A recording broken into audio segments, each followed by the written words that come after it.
Did you show your child how much you care today? Don't forget to hug your child, encourage him or her, and most importantly, be a present and participating parent. Hello and welcome to another edition of Jamaica Magazine. I'm your host, Adrian Atkinson. November is Parent Month, and while we urge you to practice proper parenting, we also support those efforts by providing you with well-needed information. The magazine unfolds now with a number of features to get you going. Stay with us.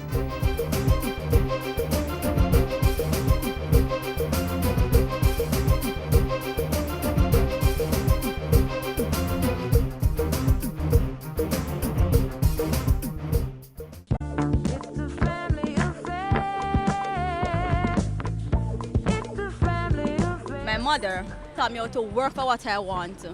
And if you don't work for it, then you don't deserve it. They always tell me, be yourself. Don't try to be like others. They help me through tough times, good time, bad time, they're always there for me. Once the family is good, teach the children the right things, then them can grow up on the right.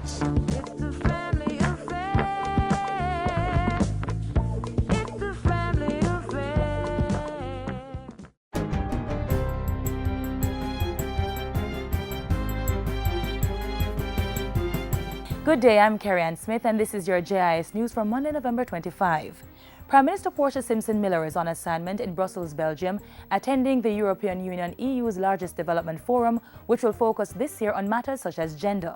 The forum, called the EU Development Days, or EDD, is being held under the theme A Decent Life for All by 2030, Building Consensus for a New Development Agenda.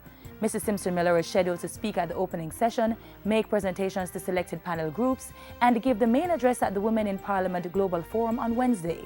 She's the only Caribbean leader selected to participate in this year's EDD. While in Brussels, Mrs. Simpson Miller will also hold bilateral meetings with the President of the EU Commission and the EU Commissioner for Development. The Prime Minister is leading a delegation which includes Minister without Portfolio, Natalie Nita Headley. In Mrs. Simpson Miller's absence, Finance Minister Dr. Peter Phillips will oversee the day-to-day operations of the government. The Prime Minister returns to the island on Saturday, November 30. Prime Minister Portia Simpson Miller has reiterated Jamaica's commitment to honor CARICOM agreements. Mrs. Simpson Miller's comments came on the heels of reports that Jamaicans are being denied access to some Caribbean countries. I want to assure CARICOM citizens, we will not be like others. We will treat all decent citizens coming in from CARICOM with respect and with love. As one regional family, shaping the future together. The Prime Minister was speaking on Friday at the launch of the newly refurbished Hugh Winter Fertility Management Unit at the University of the West Indies. The upgraded facility boasts state-of-the-art equipment, which has transformed it into a center of excellence in sexual and reproductive health. The government has commenced a review of the Anti-Doping in Sport Act to strengthen the legislation. The review, being spearheaded by the Office of the Prime Minister, would also ensure that the act is in keeping with the World Anti-Doping Agency WADA code. The Minister with responsibility for sport, Natalie Nita Headley, made the announcement during a press briefing to update the country on WADA's visit in October. Mrs. Nita Headley said the board of the Jamaica Anti-Doping Commission, JADCO, resigned effective December 31, and JADCO's new executive director, Kerry Brown, is reviewing the needs of the agency. We have accepted an invitation from WADA for the new executive director to visit its offices in Canada during the week of December 16th. He will also visit the WADA accredited laboratory in Montreal and the Canadian Centre for Ethics in Sport, with a view to establishing a cooperative partnership between JADCO and this national anti-doping organization. In the meantime, come November 30, 6 additional persons are to undergo training as doping control and blood control officers. Ground has been broken for the Rio Cobre pipeline replacement project, valued at $24.46 million. The project will see the replacement of segment 2 of the Rio Cobre pipeline between Content District and Ferry in St. Catherine. The work also includes the installation of an automatic control valve and water meters for customers. Over 270,000 persons will benefit from the project, which is expected to be completed by 2014. An improved high-quality and continuous water supply service for customers in the Kingston metropolitan area, improved supply efficiency and reliability to residential and commercial customers. The Rio Cobre Pipeline Replacement Project is being carried out by the National Water Commission through its K-Factor program. The Ministry of Agriculture is coordinating an action plan to curtail predial larceny. Details of the plan will include recommendations from a stakeholders workshop held last week. Agriculture Minister Roger Clark says the discussions, which focused on traceability and enforcement, will strengthen the legal framework governing predial larceny. We want to make sure that the agricultural sector grows. And it can only grow if our farmers believe that when they sow, they will be able to reap. Statistics from the Agriculture Ministry indicate that the agriculture sector suffers losses in excess of $5 billion annually due to predial larceny. The Ministry of Education plans to introduce an oral examination for English language by 2016. Education Minister Reverend Ronald Thwaites says the test will be administered from the grade 6 up to the high school level. The oral exam in English language is intended to test the competence of students in speaking the language. It's not a matter just of writing or ticking the right box. Yes? You are going to be examined on your ability to speak English. Yes? And we mustn't grouse at that. That is an important skill that all of our children must have. Minister Thwaites was speaking at the recent Parent-Teacher Association meeting at the Kensington Primary School in St. Catherine. And finally, members of the public are once again being urged to speak out against incidents of child abuse in their communities. Your role is not just to discuss the incidents of sexual offenses and child abuse as though they are bedtime stories to be repeated. But we should view them and communicate them very well to our children that these are criminal acts that must be denounced. Superintendent Lindsay was speaking at a recent vigil to mark International Day for the Prevention of Child Abuse last Tuesday. Candles were lit in memory of children who lost their lives due to abuse. And that's it for JIS News Today. I'm Carrie-Ann Smith. Thank you for watching.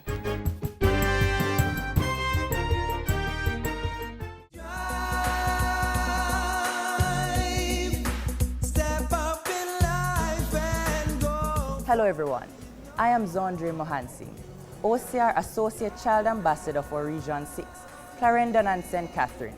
As a participant in the OCR's Child Participation Program, it is my role to be the voice of the OCR in advocating for the rights of our nation's children. I am imploring all our youths to exercise their right of participation, especially now in Youth Month, and remember to care and protect, not harm and neglect our nation's children.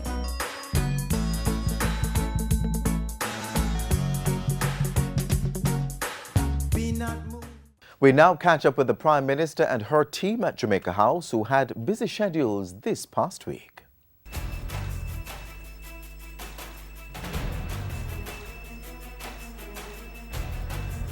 Prime Minister commissions well-needed infrastructure and calls on residents to protect what belongs to their community, developing human capital through special health services. We pledge our continuing support for your ongoing work program. And an update from the recent WADA conference. This is Jamaica House Weekly. I'm Samantha Allen. Community development was a focal point at a ceremony to commission into service important infrastructure in Rosetown, Kingston this past week. The improved water, sewage and road infrastructure will serve more than 4,500 residents. At Thursday's ceremony, Prime Minister Portia Simpson Miller urged residents to build on the spirit of community, as evidenced by the newly constructed library and community center. Where communities are strong and united, we always have peace, and it's not difficult for development to take place in such a community. Protect your development. It is the responsibility of every citizen of this community to protect everything that is belonging to the community. It is yours. The $2 million project was completed with funds raised by His Royal Highness the Prince of Wales through a grant from Kuwait. The project was undertaken over the last 7 months with some 100 persons from the community gaining employment over the period. The main road from Harris Street to Spanish Town Road was paved and water and sewer lines installed. And while Mrs. Simpson Miller was on location in Rosetown, an incident involving a journalist and her close protection officers later prompted the Office of the Prime Minister to issue a statement. In the statement, the OPM said the Prime Minister entertained questions during an impromptu uncleared interview session with the reporter. On answering the journalist's question about the infrastructure development project, the Prime Minister indicated that she wished no further comment on the reinstatement of State Minister Richard Azan. The journalist attempted to continue his questioning, moving toward the Prime Minister as her security personnel began to clear a path for her to inspect the community development project. While reiterating government's full support of press freedom and the right of journalists to ask questions of the Prime Minister, the OPM reminded that it must be done with respect for the office of the Prime Minister. The release stated that after a similar incident earlier this year, guidelines were established for on-location interviews with the Prime Minister, which called for advanced notice and clearance of interviews with the Prime Minister's on-site personnel. Prime Minister Portia Simpson Miller on Friday pledged the government's continued support for reproductive health with the relaunching of the Hugh Winter Fertility Management Unit at the University of the West Indies. Mrs. Simpson Miller noted that the facility could be used as a viable option in the health tourism sector, adding that the unit has set new standards for Jamaica's public and private organizations. What we're seeing is a model in effective management and program design, a model in producing problem-solving techniques, and in the development of skilled human capital. The state-of-the-art facility has telemedicine capabilities with virtual spaces, which means surgeons overseas can participate in procedures here and vice versa. It also allows lecturers and students here to interact with their counterparts overseas. Earlier in the week, Mrs. Simpson Miller showed her support for civil servants who have given more than 25 years of service to Jamaica. The 2013 Civil Servant of the Year is Enthros Campbell, the current production director at the Jamaica Information Service. Ms. Campbell has served the agency for almost 2 decades. Let's renew our commitment to road safety. The call from Prime Minister Portia Simpson Miller, who chairs the National Road Safety Council.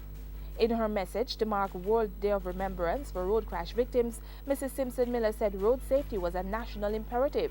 The November 17 message was read by Attorney General Patrick Atkinson at a church service to mark the day. I urge all of us to recommit ourselves to the vital goal of road safety. Jamaica must return to a downward trend in road fatalities. We must practice responsible road usage as part of a lifestyle change. And Prime Minister Portia Simpson Miller has accepted the resignation of the Board of Commissioners of the Jamaica Anti-Doping Commission, JADCO. Minister with responsibility for sport, Natalie Nita Headley, made the announcement during a post-WADA conference and WADA report media briefing at Jamaica House on Friday. Mrs. Nita Headley said the board came to the decision in the wake of public perception that there was a conflict of interest among board members.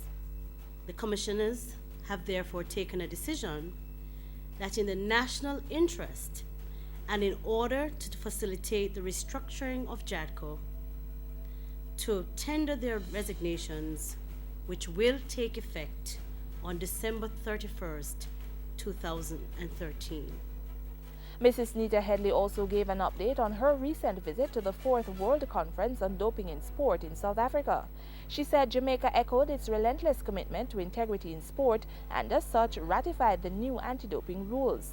Mrs. Nita Headley was, however, quick to voice Jamaica's support for a strengthening of WADA's program to developing countries.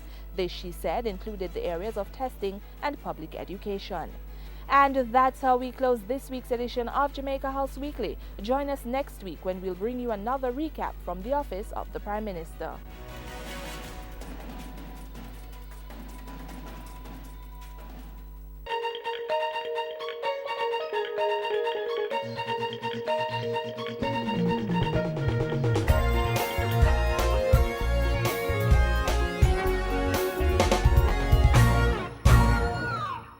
Welcome to the FSC Minute. I am Nadine Newsom. Today we explore issues related to insurance, and my guest is Miss Rosemary Henry, Senior Director of Insurance with the FSC.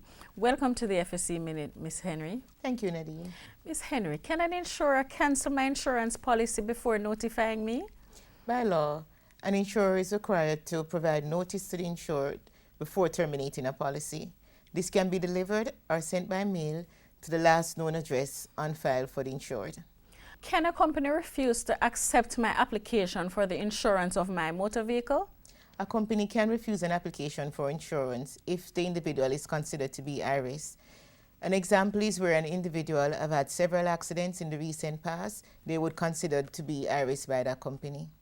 And if my insurance company refuses to pay my claim, what are my options for a speedy resolution? The matter may be referred to arbitration if all parties agree. Otherwise, the claimant can refer the matter to the FSC. The FSC will do their investigation where it has been established that the claimant has a right to settlement. The claimant also has the option to go to court. Thank you, Ms. Henry. My guest today was Rosemary Henry, Senior Director of Insurance with the FSC. For the FSC Minute, I am Nadine Newsom.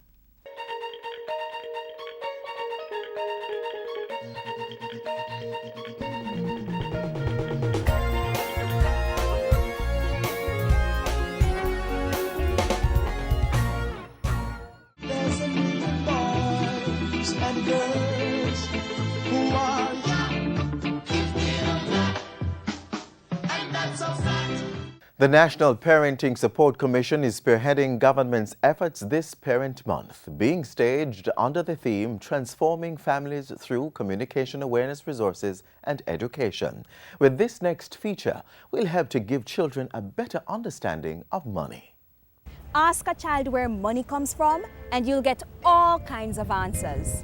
Trees, Mommy's purse, Daddy's pocket. Okay, let's try to find the correct response. Money comes from the mint. A mint is where people make money to give to other people.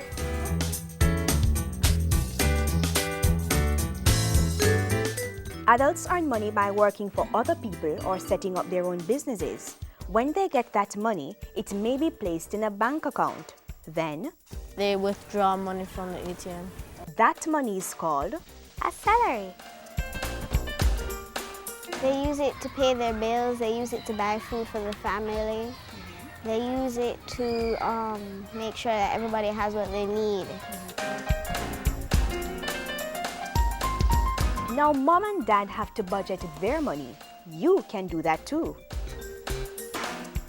A budget is how you plan to spend money and how you earn it and how the money that you earn and spend. You create a budget by setting up things to say that, all right, I need this stuff and I don't need that stuff. So I will buy this stuff that I really need, and that's how you create a budget.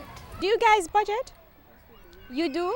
What do you budget? What type of expenses do you possibly have to budget for? Tell me. For example, since I get my allowance every week, I budget it. Like I have some for save. I have 3 envelopes, one for save, one for spend, and one for give. Right. I put the give in. I put some. I say, for example, I have $300. I get $300, so I put $100 in give, $100 in spend, and $100 in save. And that's how I budget my money. So when I want to buy something, I look in my spend box to see if I have enough money. And if it's going to clear me out, I know I'm not going to spend it. Okay. And for give, I would give it to churches or the Salvation Army. Mommy gives me money to spend for my spend, like for food and other costs. And I budget how much money I'm going to spend for how much water I need to buy, how much food, what food I'm going to eat, and what exact restaurant. What about you, Tahi? Do you budget? Yes, I would budget every day, and every time if I want to go to a movie, I would budget it, what I would want to spend. Now, what values we teach our children is up to the household they're raised in.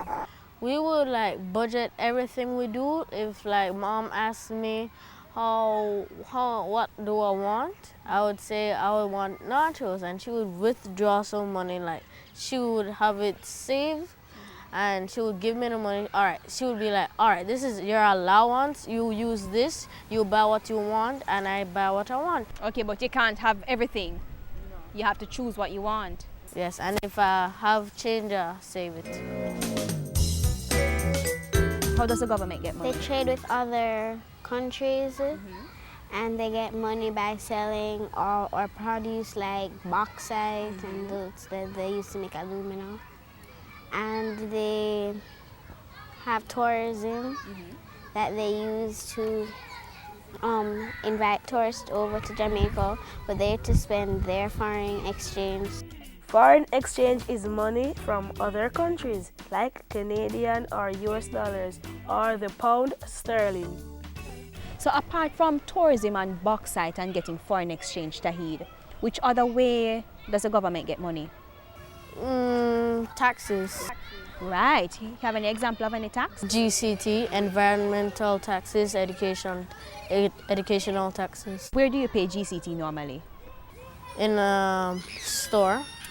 All right, so you maybe go to like the supermarket or so and you pay the GCT. Government spends money to improve the country, to fix roads, care for the sick, run schools, and a number of other things. What's the difference between a piggy bank and an actual bank? You do not get interest in your piggy bank, you get interest in the bank. Right. And interest is something they put onto your money so it can get larger. The actual bank and the piggy bank. The piggy bank now, you can't actually grow any money from it, but the bank, it adds money on it gradually. Children, this money thing isn't so hard to understand after all, don't it? Talk to an adult about it and read books that will carefully explain the world of money. The call to action is for parents to start considering seriously, how can I practice money management in my own life for the sake of my child getting it right? And from that point on, the reinforcement comes, the second thing is to reinforce it with the child. Simply, when you go to the grocery store, one of the ways in which you can start is to take a simple budget with you and show your child that you live within your means.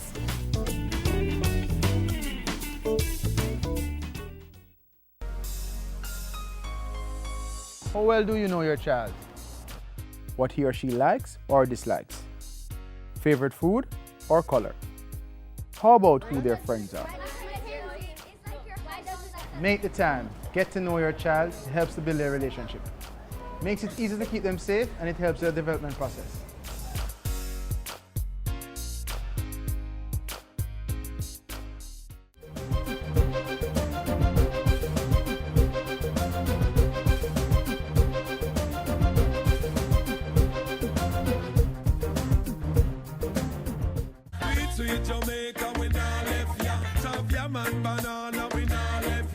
Finger-licking jerk chicken, Helcher fish and bami, with rundown yam and banana, roast breadfruit, sweet potato pudding. Jamaica food sweet. This November is Eat Jamaican Month, so let's make a pledge to use more local produce and less foreign goods. Let's grow what we eat and eat what we grow. Who do they call the father of Jamaican cattle? If you guessed Jamaican scientist Dr. Thomas Leckie, you were right. Dr. Leckie created 3 breeds of Jamaican cattle, namely the Jamaica Hope, the Jamaica Red, and the Jamaica Black. Dr. Leckie's work continues at the Bodles Research Center, where scientists use artificial insemination to preserve the breeds. Take a look. Artificial insemination, a term that's usually linked with women trying to get pregnant. But this technology has been extended to animals, and in the dairy industry, it's big business. Here in Jamaica, cattle are artificially inseminated. Why? To breed the best cows that will produce the best milk, superior animals that give farmers a better chance of improving their bottom line.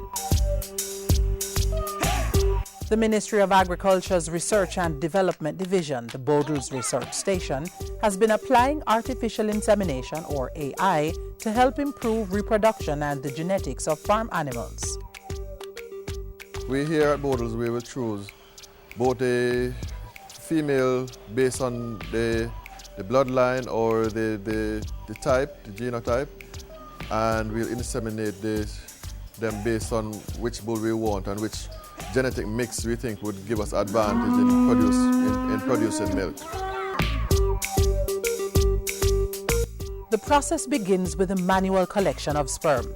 It's then taken to the lab where they test for signs of abnormality and determine whether the sperm can make the journey to the egg. This is what pretty much we're looking for.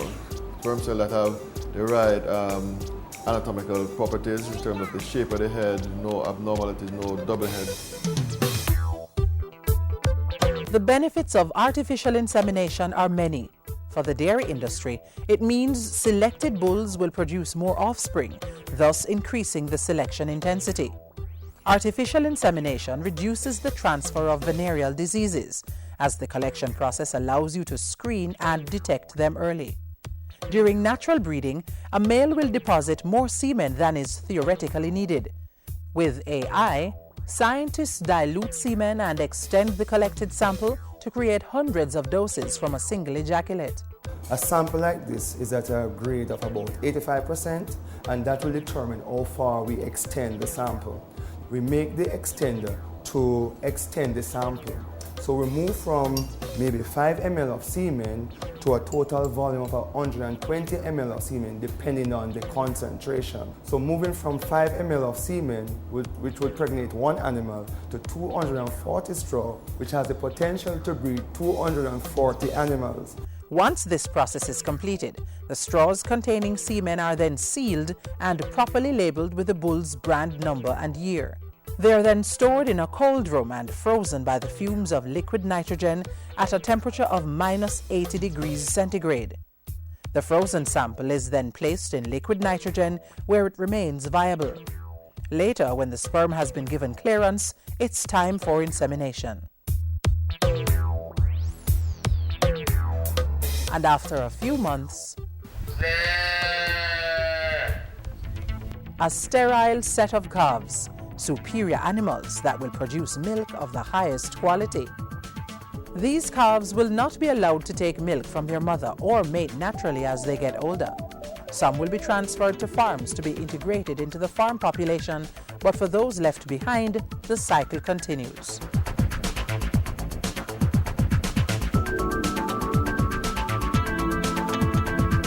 Artificial insemination, agriculture and technology working together to produce a better breed of cattle, more nutritious milk, and better financial returns for farmers.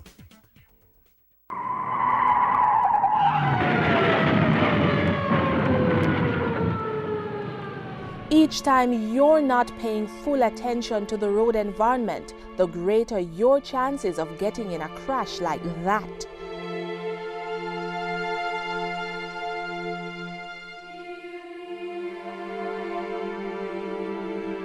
Plan routes to avoid focusing on GPS systems, prevent children from roaming in motor vehicles, turn down the volume of car stereo systems, pull off the roadway if you have to use mobile devices, do not read, watch television or eat while driving, avoid multitasking, and keep conversations with other passengers to a minimum. Whether you walk, ride or drive, avoid potentially fatal distractions.